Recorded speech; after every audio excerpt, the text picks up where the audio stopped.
நான் வந்து மீன் பிடிக்க போன டைம் வந்து டெத்தோடைய ஃபைனல் ஸ்டேஜுக்கெல்லாம் போயிருக்கேன். கிட்டத்தட்ட ஒரு 30 கிலோமீட்டர்ஸ் உள்ள டீப் சீக்கு போயிட்டோம். எங்கள் அப்பா அம்மாவுக்கு லாஸ்ட்டாக ஃபோன் பண்ணி சொல்கிறேன், இதுக்கு மேலே யாருமே வரலன்னா நாங்கள் உண்மையிலே இறந்து தான் போவோம். அந்த மாதிரி ஒரு ஃபைனல் ஸ்டேஜ். ஃபோன் சுவிட்ச் ஆஃப் ஆகிடுச்சு. அன்றைக்கி ஒரு பௌர்ணமி. ஸோ முழு நிலவு இருக்குது. நைட்டு ஃபுல்லாக நாங்கள் வந்து கதறேன் எங்களுக்கு காப்பாற்றுறது யாருமே கிடையாது.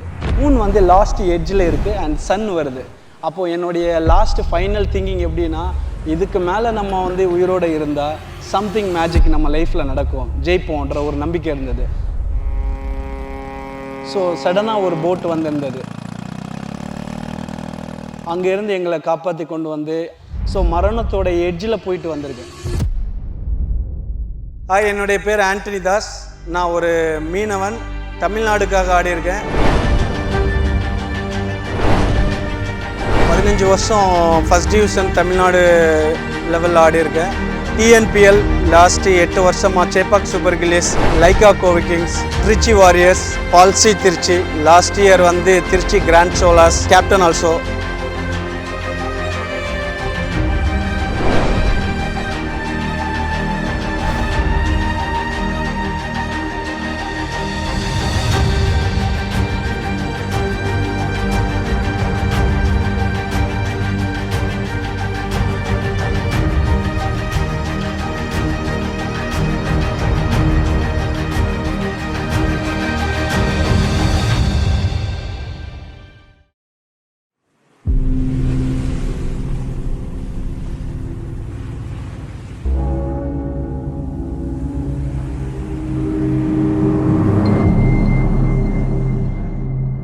இந்த ஊர் ஆக்சுவலி இங்கே தான் நான் பிறந்தேன். இது என்னுடைய ஒரு வளர்ப்பான ஒரு இடம்னு சொல்லலாம்.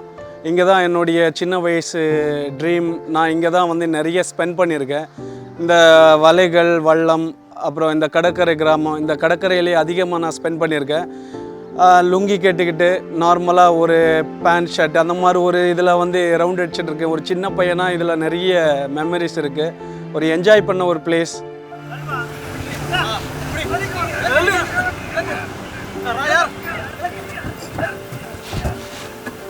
குட்டி குட்டி மீன்லாம் போய் கடற்கரையில் போய் மீன் பிடிக்கிறது, அதை எடுத்துகிட்டு போய் வலையில் மீன் கிடைக்கிறதெல்லாம் எடுத்துகிட்டு போய் இங்கே போய் மீன் சேல் பண்ணிவிட்டு அதில் வந்து இங்கே சாப்பிட்ற நொங்கு, வடை, சமோசா இந்த மாதிரி ஐட்டங்கள்லாம் வந்து அங்கே சேல் பண்ணுவாங்க. அதெல்லாம் வாங்கி சாப்பிட்டு ஜாலியாக ஃபன் பண்ண ஒரு ஏஜ். நீங்கள் பார்த்துட்டு இருக்க இந்த பிளேஸ் தான் என்னுடைய லைஃப்பில் ஒரு டேர்னிங் பாயிண்ட் கிடச்ச ஒரு இடம். இந்த இடத்துல நான் நிறைய கேம்ஸ் ஆடியிருக்கேன். சின்ன வயசுலேயே விளையாட்டுகளில் நல்ல துடிப்புள்ள வந்தேன். அவங்க அப்பாவோட தொழிலுக்கும் போயிருக்கேன். ஆனால் அவங்க வீட்டில் எவ்வளோ தடுத்த இந்த கிரிக்கெட் விளையாட போகக்கூடாது கொள்ளப்படுறேன். அவன் வீட்டுக்கு தெரியாமலே சின்ன மரக்கட்டைகளை கிரிக்கெட்டுக்கு மாதிரி செய்து இந்த மாதிரி விளையாடும். இதில் கொஞ்சம் பிராயமாக வயசில் அவன் எங்கே விளையாட போனாலும் இவன் தான் பெருத்து ரன் எடுப்பான், நல்லா அடிப்பான். அப்படியெல்லாம் பயங்கரமாக இது பண்ணுவான். அந்த டைம் மொபைல் கிடையாது, எதுவுமே கிடையாது. ஸோ ஒரு 3 மணி டைம் சொன்னோன்னா 3 மணிக்கு எல்லாருமே கரெக்ட் டைமில் இங்கே வந்து அசம்பிளி ஆகிடுவோம். அப்போது ஒரு நல்ல ஒரு புத்துணர்ச்சி, விளையாட்டு கொடுக்குற ஆர்வம் வந்து அதிகமாகவே இருந்தது. இன்னொன்று அப்படி விளையாடிட்டு நாங்கள் என்ன பண்ணுவோம்னா அப்படியே போய் கடல் குளிப்போம். அதோடு அப்படியே எந்திரிச்சு அப்படியே இதில் மண்ணில் வந்து உருண்டு விளையாடுவோம்.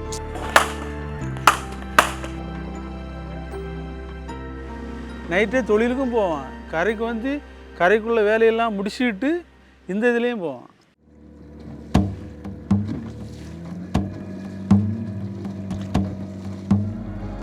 எங்கள் ஊர் சைட்லலாம் அப்போது கிரிக்கெட் பால் விளையாடி இருக்காங்க. ஊர்லெலாம் விளையாடும் போது என்னென்னா ஷூ இருக்காது, ஹெல்மெட்டு, க்ளவுஸ் எதுவுமே இருக்காது.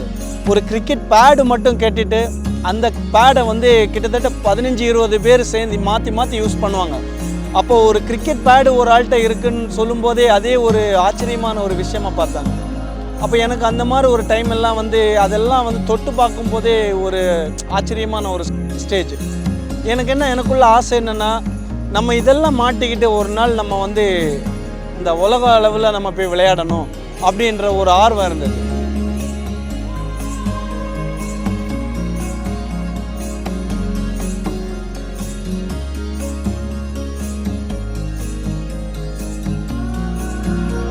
எனக்கு வந்து ஃபஸ்ட் டைம் வந்து டிவியில் வந்து டிஎன்பிஎல் பார்த்தேன். டிஎன்பிஎல் பார்க்கும்போது வந்து ரொம்ப ஒரு மாதிரி ப்ரௌடாக இருந்துச்சு. அவர் first season Chepauk super kings ஆடும்போது எனக்கு நல்லா சின்ன வயசு. அப்போ வந்து ஒரு 4 நாள் மட்டும் தான் நம்மகிட்ட பேசிகிட்டு இருந்திருப்பாங்க. அந்த டைம்லாம் வந்து அவங்கள டக்குன்னு டிவியில் பார்க்கும்போது ரொம்ப எக்ஸைட்மெண்ட்டாக இருக்கும். அண்ணா டிவியில் வராங்க அந்த மாதிரி.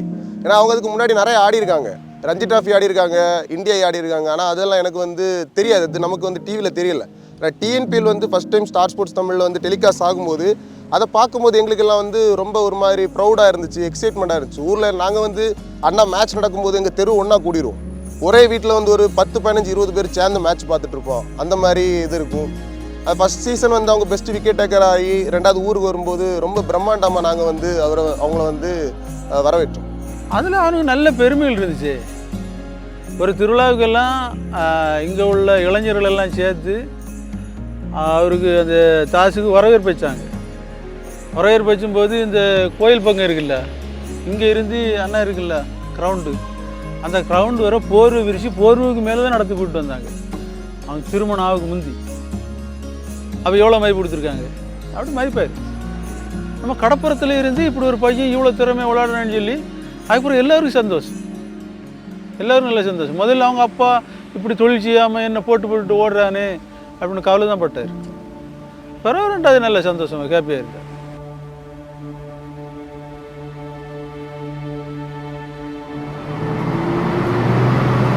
இப்போ செம்பர் பால் கிரிக்கெட்டுக்குமே நிறையவே ஸ்பான்சர்ஷிப் பண்ணியிருக்காங்க. கேரக்டர் வைஸாகவும் சரி, ஜெர்சிஸும் சரி, 4 ஜெர்சி, நிறைய பேட்டு பால் அது இதுன்னு ஊருக்காக நிறைய பண்ணியிருக்காங்க. அதே மாதிரி அவங்கள டிவியில் பார்க்கும்போதுமே ரொம்பவுமே ஒரு ஆச்சரியம், நம்மளும் அப்படி வரணும், தாசன்னா இவ்வளோ பெரிய ஆளாக இருக்காங்க, நம்மளோட இன்ஸ்பயர், அவங்கள பார்த்து இன்ஸ்பயர் ஆகி அவங்க ஹையஸ்ட் விக்கெட் டேக்கர் 2016 ஆகும்போது அதெல்லாம் எல்லாருமே ஊரில் எல்லா பசங்களையுமே பூஸ்டப் பண்ணி அதுக்கப்புறம் நிறைய பேர் பள்ளத்துலேருந்து பேட் எடுத்து இந்த ஊர்லேருந்து நிறைய பேர் கிரிக்கெட் பால் ஹார்ட் பால் ஆடின நிறைய பேர் இருக்காங்க. சின்ன வயசுலேயே பார்த்து இன்ஸ்பயர் ஆகி அப்படி தான் நாங்கள் விளாட ஆரம்பித்தோம். நான் வந்து 5ஆம் கிளாஸ்லேருந்தே கிரிக்கெட் ஆட ஆரம்பிச்சிட்டேன். முழு காரணம் தாசனம் தான். தாசனை பார்த்து தான் எல்லாமே இன்ஸ்பிரேஷன் ஆனது, எல்லாமே தாசனம் தான்.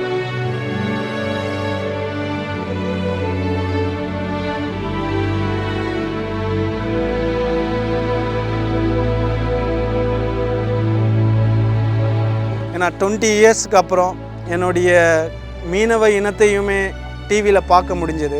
ஏன்னா நான் ஒருத்தன் வந்து கிரிக்கெட்டில் சாதித்து டிவியில் வரும்போது என்னுடைய கிராம மக்கள், என்னுடைய கன்னியாகுமரி மக்களுமே வந்து இங்கே மட்டும் இல்லை, தமிழ்நாடு சார்ந்து இருக்க அத்தனை மீனவர்களுமே எனக்கு அந்த நேரம் எனக்கு ஃபோன் பண்ணி இதை அச்சீவ் பண்ணதில் ஒரு மீனவனாக பெருமையாக இருக்குன்னு நிறைய பேர் சொல்லும்போது உண்மையில் அந்த ஒரு மூமெண்ட் இருக்குங்கள, அது வந்து ப்ரைஸ்லெஸ் மூமெண்ட்டு தான். ஏன்னா அது எவ்வளோ காசு கொடுத்தாலும் விலைக்கு வாங்க முடியாது. அந்த மூமெண்ட் வந்து சாகிறது வரைக்கும் அந்த ஒரு ஃபீல் நம்ம நினச்சிட்டே போகலாம். அவ்வளோ ஒரு கிரேட் ஃபீல்.